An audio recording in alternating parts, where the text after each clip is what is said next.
Hi everyone, and welcome to the last episode of the Road to Wetherby, or as it was coined, the Jocumentary. My race was actually last week now, so yeah, I really got a bit of time to reflect then. It was just such an amazing day. It was really good fun, and yeah, we did end up being 8 out of 8. But honestly, we just had such a blast, and Jerry just looks after me so well. So yeah, I didn't film very well. This video starts in the hospitality tent after the race. Here we are at the table. I completely forgot to film a video. I was going to do getting ready, getting on. Haven't filmed a single thing, so this is where the video's starting, at the hospitality table post-race. Thought I'd pop this in here as well. Just another magazine article about my story. I'm still not 100% sure if I'm the first person to ride in a race with a stoma bag, but I think I'm just going to claim it at this point. So we start off in the parade ring where Jerry won Best Turned Out, which we decided was the Most Handsomest Boy award. And you'll hear my mum's last words of advice before the race. Erin, just come home, sis. Ready? Yeah.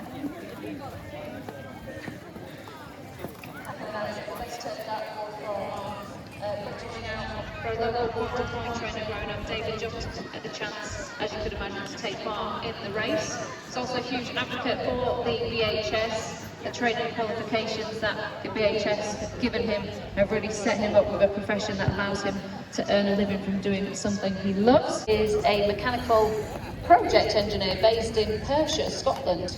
In 2021, Erin was diagnosed with acute Crohn's disease, which became life-threatening in 2 weeks and resulted in a permanent ostomy and stoma bag. Erin wants to prove you can still live your life to the fullest. Erin, we wish you the very best of luck on Beat the Retreat, who is the best turned out winner. Number 4, Legacy Power, Ian Holt. Here is Jerry being such a dude, just trotting down to the start. You'll see Karen's horse come into shot here. It did not bother Jerry at all. This probably makes me a bit of a dork, but one of my favourite moments was the start guy shouting, "Walk!" at us. That made me feel like a proper jockey.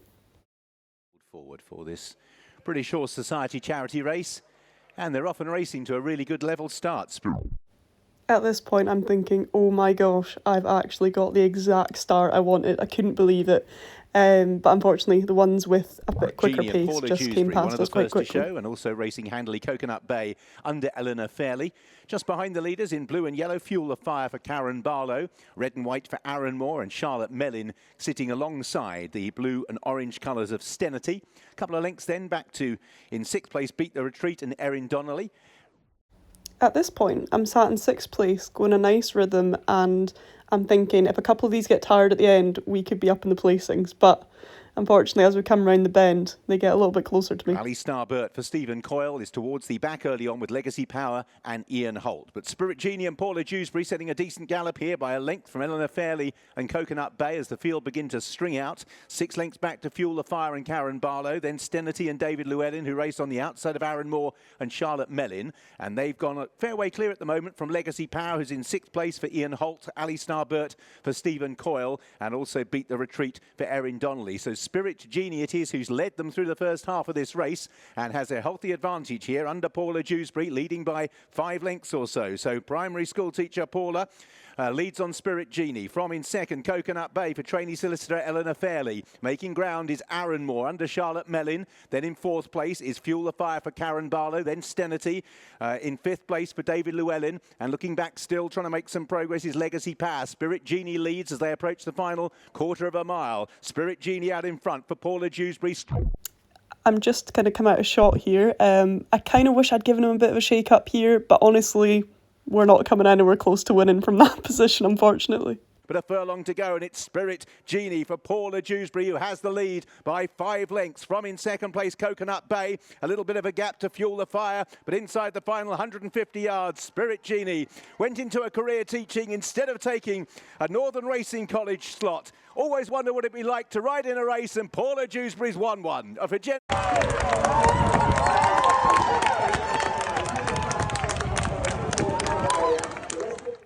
And here we come back into the parade ring with Jerry a little bit confused as to why he's only done one lap when he would normally do a bit more than that.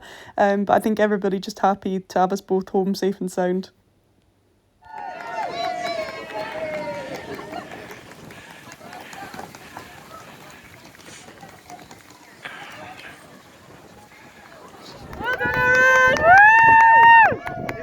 Right, here we are post-race with Jerry.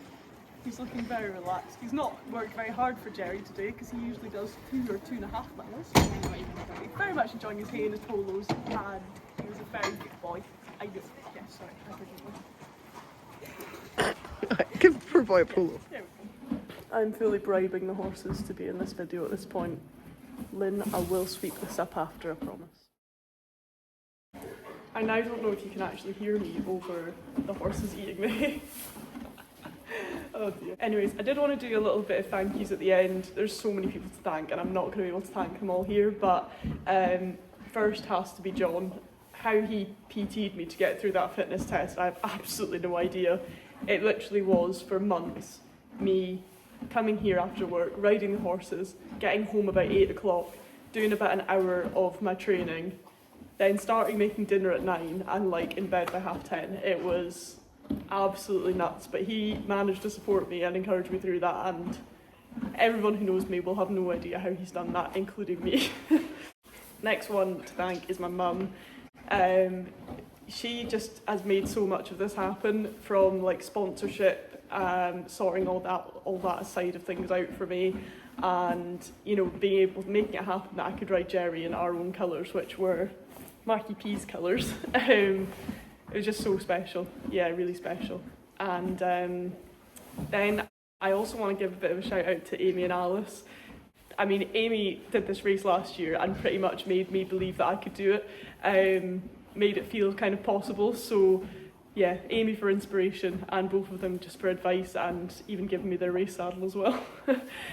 And I also want to do a thank you to the team at Kynaston. Like, a nicer racing yard you will not find. They were so welcoming, so friendly, and yeah, I just came for like jollies to ride out in the gallops, and they gave me so much good advice, and they just, yeah, they're so lovely, those people, and like everyone there.